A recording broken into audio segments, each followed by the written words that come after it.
arrangements made. Nobody wants her to sing, but Bianchi's coming too. Well, that's your affair. You fix it. From now on, Bianchi's part of the firm. I'll open a bottle on the strength of it. Jeremy, are those contracts worth a great deal of money? Would I, Jeremy, have negotiated them if they weren't? Good. And will it mean that I shall play before all the great families of Europe? Well, of course. Why? That's all I want to know. I'm going to show the world that you don't have to be a Napoleon Bonaparte to command respect. Well, I shan't complain so long as 10% of your earnings come to me. That's the way to look at life practically. For those who mean to succeed, there's no room for sentiment. Let's drink to that. Oh. What's our first engagement? Vienna. Vienna, Yes, that's far enough away. To us. To us. To us. To us.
What's your name? Elise.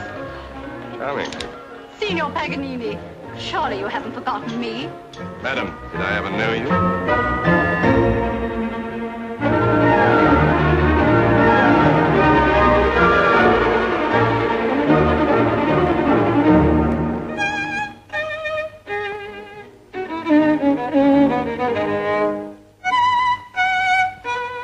Is he really in league with the devil? They say he is the devil. Wouldn't it be exciting to find out?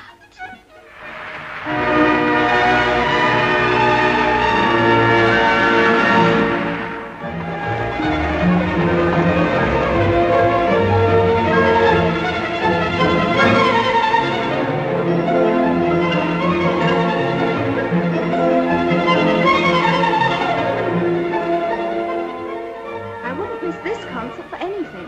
I do hope we can get seats. Paganini has a wonderful tone. They say he's the greatest violinist of all time. He's wonderful. There has never been such an artist.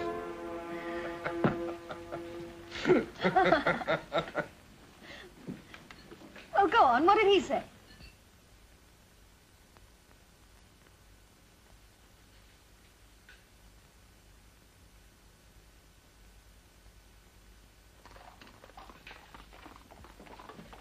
Ah, there you are. I have great news for you. The famous pianist Liszt is to be at your concert tonight. And Luigi Lablache, the great singer, is to be there too. Now, my children, the greatest news of all. It is whispered that the Emperor himself will be present. There's one other person I want to see there. Oh, now, Nicholas. There's one other person I want to see there. She's got to be there. The Vicomte de la Rochelle is waiting in the salon, mademoiselle. Thank you.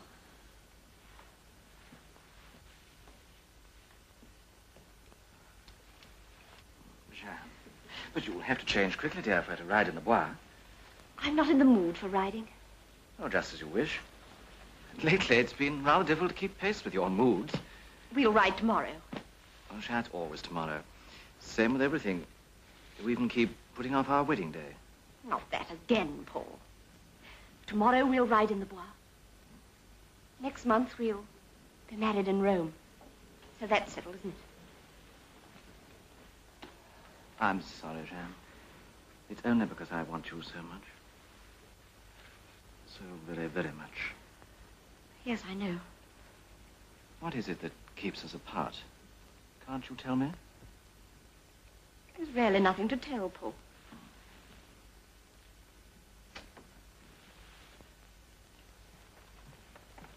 For Mademoiselle, monsieur.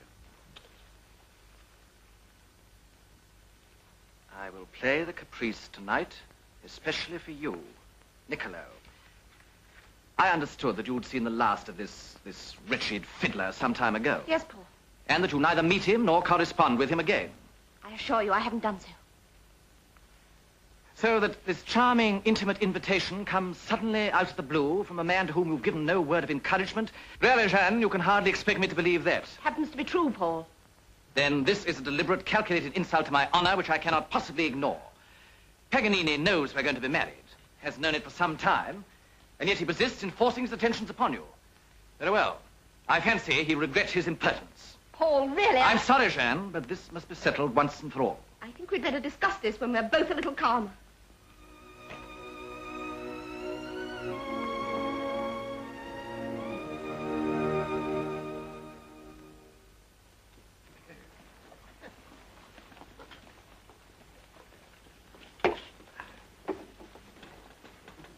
Ah, Paul de la Rochelle. I want a word with you, fiddler. If it's an invitation to my concert you want, I'm afraid I never give free seats. The invitation is mine. In the Bois tomorrow at dawn. My card. How interesting. Why do you suppose I should waste my time fighting you? I expected you to say that. Under the circumstances, a gentleman wouldn't hesitate to accept such an invitation. Oh, in that case, I should be delighted. That's quite all right.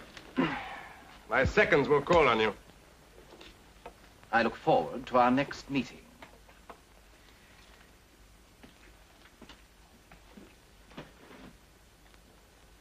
Niccolo, do you know anything about dueling? No. Do you? No.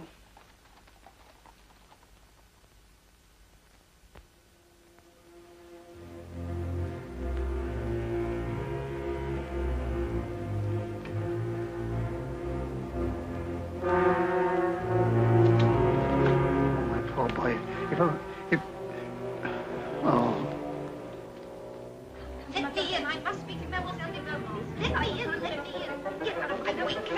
Mademoiselle de Beaumont. What's the meaning of this? Don't talk, I beg you. She pushed past me, Mademoiselle. I couldn't prevent her. I can find Mademoiselle a dress that doesn't take a month to get into. What are you doing here? Niccolo and Paul are fighting a duel in the Bois. No. No, Niccolo must be mad. You must stop them. You must. Marie, I'll dress myself. Run quickly and order my carriage, and don't lose a moment.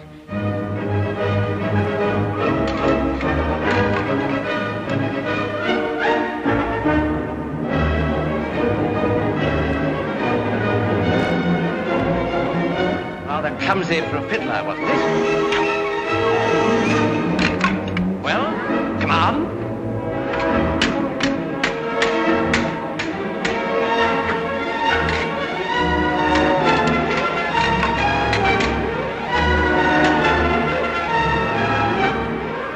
Next time, fiddler.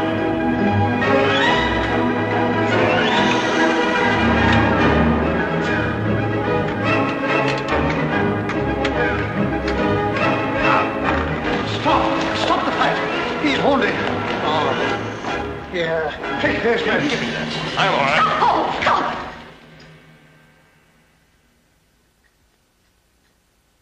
Please, Paul, if you love me. As you wish, my dear.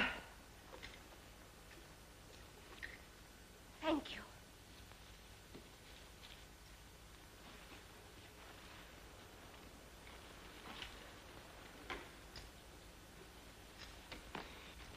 We're going to Genoa.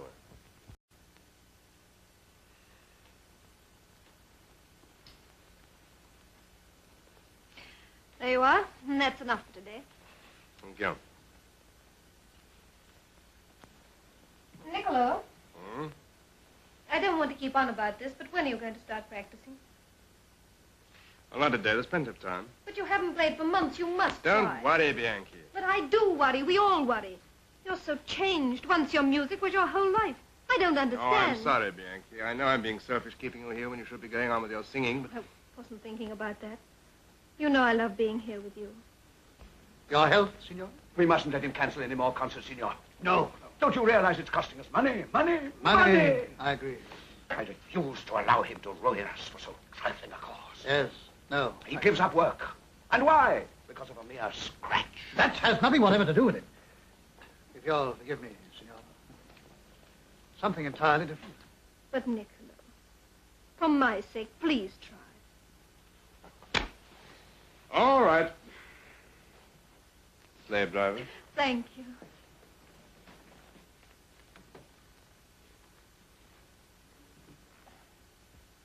The fact is, Niccolo is lazy. He must be made to work. I'll go and see him. No. Some more wine, Signor.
You're still in love with her, aren't you? No, I'm not.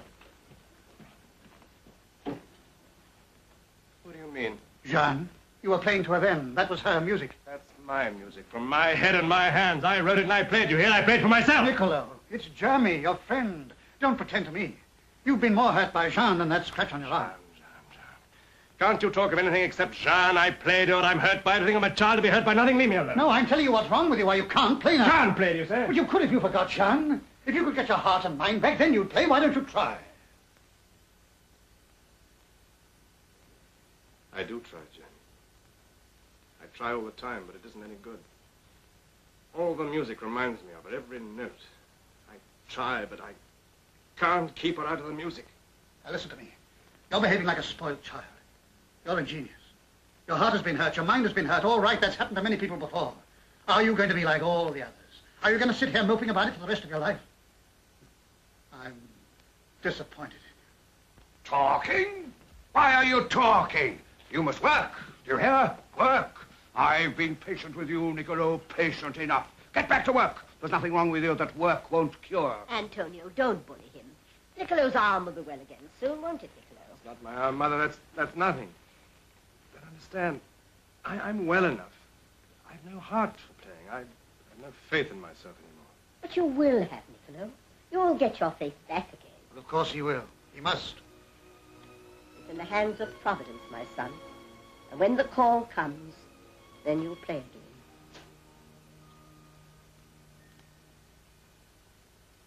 Signorina Bianchi to see you, mademoiselle. Show her in. You wish to see me, Signorina? Once again, mademoiselle, I have come to ask your help. Won't you sit down?